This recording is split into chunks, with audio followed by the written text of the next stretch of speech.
হযরত ওমর একদিন তিনি হেঁটে কোথাও যাচ্ছিলেন। কিছু দূর যাওয়ার পরেই দেখলেন এক বৃদ্ধা কি যেন বিড়বিড় করছে। হযরত ওমর তার কাছে গেলেন, তার খোঁজ খবর নিলেন, জিজ্ঞাসা করলেন, আচ্ছা বুড়িমা, খলিফা ওমর সম্পর্কে তোমার ধারণা কি? বুড়ি হযরত ওমরকে আগে কখনো দেখেনি, তাই তাকে সে চিনতে পারেনি। বুড়ি হযরত ওমরের কথা শুনে কিছুটা বিরক্ত হলো, বলল, ওমর টোমর দিয়ে আমি কি করব? আমার কি এমন ঠেকা পড়লো যে আমার তার খবর নিতে হবে? নিজের চিন্তায় বাঁচি না। বুড়ির কথাই ছিল রাগ আর অসন্তোষের ছাপ। হযরত ওমর আবার তাকে জিজ্ঞাসা করলেন, বুড়িমা, ওমরের উপর তোমার এত রাগ কেন? বুড়ি চেঁচিয়ে জবাব দেয়, রাগ হবে না কেন? এই যে সে খলিফা হয়েছে, তো আমায় কি একটা পয়সাও দিয়েছে? নাকি কোনোদিন আমার খোঁজ খবর নিয়েছে যে আমি কি হালতে আছি? ও মানুষ না। হযরত ওমর বুড়ির কথা শুনে বড়ই চিন্তিত হলেন। ঠিকই তো, আমি তো তার তেমন খোঁজ খবর নিতে পারিনি। তিনি কিছুটা নরম হয়ে বুড়িকে আবার জিজ্ঞাসা করলেন, আচ্ছা, তুমি কি অবস্থায় আছো ওমর কি করে জানবে? তুমি গিয়ে ওমরকে সব জানিয়ে আসলেই তো পারতে। বুড়ি জবাব দেয়, কেন? আমি জানাতে যাব কেন? ওমরই তো আমিরুল মুমিনিন, সেই তো সবার খোঁজ খবর নেবে, আর এই জন্যই রাষ্ট্রের দায়িত্ব গ্রহণ করেছে। রুক্ষ ভাষায় বৃদ্ধা জবাব দিল। হযরত ওমর শান্তভাবে আবারও বললেন, আচ্ছা, ওমর খলিফা হওয়ার পর তুমি যে কষ্ট পেয়েছ, সেই কষ্টের বিনিময়ে তুমি কত টাকা পেলে ওমরকে মাফ করে দেবে? বৃদ্ধার সাথে এইসব কথা চলছে। এমন সময় হযরত আলী এবং আব্দুল্লাহ ইবনে মাসউদ রাদিয়াল্লাহু তাআলা আনহু তারা এসে হাজির হলেন। তারা হয়তো কোথাও যাচ্ছিলেন। এসে সালাম দিলেন, আসসালামু আলাইকুম ইয়া আমিরুল মুমিনিন।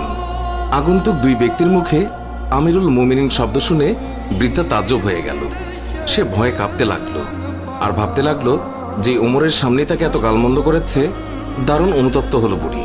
হযরত ওমর বৃদ্ধাকে সান্ত্বনা দিলেন আর বৃদ্ধার হাতে 25টি স্বর্ণ মুদ্রা দিয়ে বললেন, বুড়িমা, তুমি এই চামড়ায় লিখে দাও যে কিয়ামতের দিন ওমরের কাছে আমার কোনো দাবি নেই। বৃদ্ধা তখন তাই করল। চামড়ার উপরে তা লিখে দিল বৃদ্ধা, আর হযরত আলী রাদিয়াল্লাহু তাআলা আনহু সাক্ষী হিসেবে তার উপরে দস্তখত করলেন। হযরত ওমর রাদিয়াল্লাহু তাআলা আনহু মুহাম্মদুর রাসূলুল্লাহ সাল্লাল্লাহু আলাইহি ওয়াসাল্লামকে অনুসরণ করে তালি লাগানো জামা পরতেন। যখন তিনি মুসলমানদের প্রাণকেন্দ্র বায়তুল মুকাদ্দাস জয় করার জন্য বের হচ্ছিলেন, সেই সময় তার পরিহিত জামায় 17টি তালি লাগানো ছিল। যখন তিনি তালিযুক্ত জামা পরিহিত অবস্থায় জেরুজালেমের উদ্দেশ্যে রওনা হয়েছিলেন, সাহাবাদের মধ্যে থেকে কেউ একজন হযরত আলী রাদিয়াল্লাহু তাআলা আনহুকে বললেন, ইয়া আলী, হযরত ওমর রাদিয়াল্লাহু তাআলা আনহুকে বলুন অন্তত আজকের দিনে তালিযুক্ত কাপড় খুলে একটু ভালো কাপড় পরিধান করার জন্য, কারণ তিনি ইহুদি খ্রিস্টানদের দেশে যাচ্ছেন। তারা হয়তো আমিরুল মুমিনিনকে দেখে বিরূপ মন্তব্য করতে পারে। তারা তিরস্কার করে বলতে পারে, মুসলমানগণ খলিফার জন্য একজোড়া ভালো কাপড়ের ব্যবস্থাও করতে পারেনি। আপনি খলিফাকে বুঝিয়ে বলুন। সাহাবাদের পিড়াপিড়িতে হযরত আলী রাদিয়াল্লাহু তাআলা আনহু কথাটি বলার জন্য হযরত ওমরের কাছে গেলেন, কিন্তু এমন কথা বলার সাহসী পেলেন না, কারণ হযরত ওমর রাদিয়াল্লাহু তাআলা আনহু তিনি এমনিতেই গরম। তারপরেও এমন স্পর্শকাতর বিষয়ে মুখটাই বা খুলবেন কিভাবে? অনেক চেষ্টা করলেন, কিন্তু কোনোভাবেই বলতে পারলেন না। ফিরে এলেন সাহাবাদের কাছে, নিজের অপারগতা প্রকাশ করলেন। হযরত আলী রাদিয়াল্লাহু তাআলা আনহু বললেন, আমি যখন বলার জন্য তার কাছে গিয়েছি, তখন আমার কথা বলার শক্তি হারিয়ে ফেলেছি। এবার সাহাবাগণ পরামর্শ করলেন, তাহলে এই কথা খলিফার কাছে কে বলতে পারে? সকলেই খেয়াল পেশ করল, হযরত আয়েশা রাদিয়াল্লাহু তাআলা আনহা এবং হযরত হাফসা রাদিয়াল্লাহু তাআলা আনহা বলতে পারবেন।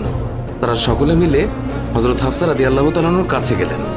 হযরত হাফসা রাদিয়াল্লাহু তাআলা আনহু বললেন, আমি রাসূলুল্লাহ সাল্লাল্লাহু আলাইহি ওয়াসাল্লামের স্ত্রী এবং খলিফা ওমরের মেয়ে, কিন্তু আমার পিতাকে এই কথা বলার সাহস আমার নেই। আমি এই কথা বলতে পারবো না। হযরত আয়েশা রাদিয়াল্লাহু তাআলা আনহা বলতে পারবেন। সাহাবায়ে কেরাম হযরত আয়েশার কাছে দরখাস্ত করলেন। অতঃপর তিনি হযরত ওমর রাদিয়াল্লাহু তাআলা আনহুকে ডেকে পাঠালেন। হযরত ওমর রাদিয়াল্লাহু তাআলা আনহু হযরত আয়েশা রাদিয়াল্লাহু তাআলা আনহার পয়গাম পাওয়ার সাথে সাথেই উপস্থিত হলেন। ভারত উপমহাদেশের বিখ্যাত হাদিস বিশারদ শাহ ওয়ালিউল্লাহ মুহাদ্দিস দেহলভি একটি গ্রন্থে লিখেছেন যে হযরত ওমর রাদিয়াল্লাহু তাআলা আনহু আম্মাজান আয়েশা রাদিয়াল্লাহু তাআলা আনহার সামনে দোজানো হয়ে তিনি বসে পড়েন। আয়েশা রাদিয়াল্লাহু তাআলা আনহা বললেন, আমিরুল মুমিনিন, আপনি যেহেতু খ্রিস্টিয়ানদের রাজ্যে যাচ্ছেন, এই জন্য আপাতত এই তালিযুক্ত জামা পরিবর্তন করে অন্য একটি ভালো জামা পরিধান করুন। আম্মাজান আয়েশা রাদিয়াল্লাহু তাআলা আনহার কথা শেষ হতে না হতেই খলিফাতুল মুমিনিন কেঁদে ফেললেন। আয়েশাকে বললেন, আম্মা, আপনি কি আমাকে রাসূলুল্লাহ সাল্লাল্লাহু আলাইহি ওয়াসাল্লাম থেকে দূরে সরিয়ে রাখতে চাচ্ছেন? আপনার কি রাসূলের সাথে কাটানো দিনগুলোর কথা মনে নেই, যে দিনের পর দিন নবীজি সাল্লাল্লাহু আলাইহি ওয়াসাল্লাম উপবাস থেকেছেন। 3 দিন পর্যন্ত নবীজি সাল্লাল্লাহু আলাইহি ওয়াসাল্লামের চুলায় আগুন জ্বলেনি।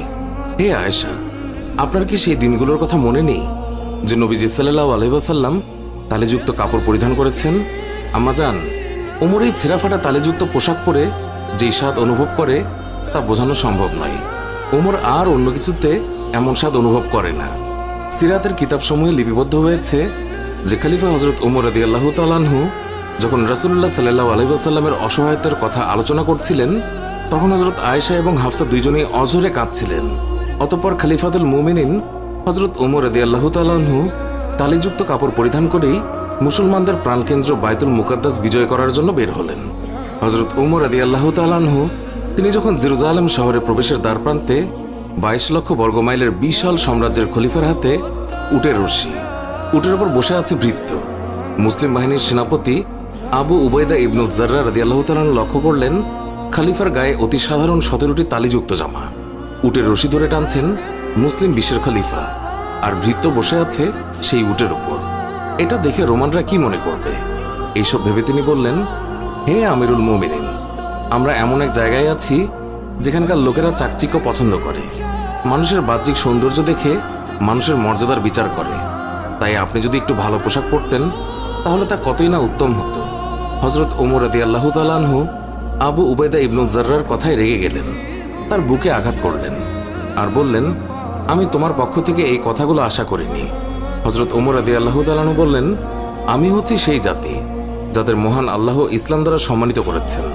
আমরা যদি ইসলাম ছাড়া অন্য কোনো উপায়ে সম্মান খুঁজি তাহলে মহান আল্লাহ তাআলা আমাদের অসম্মানিত করবেন।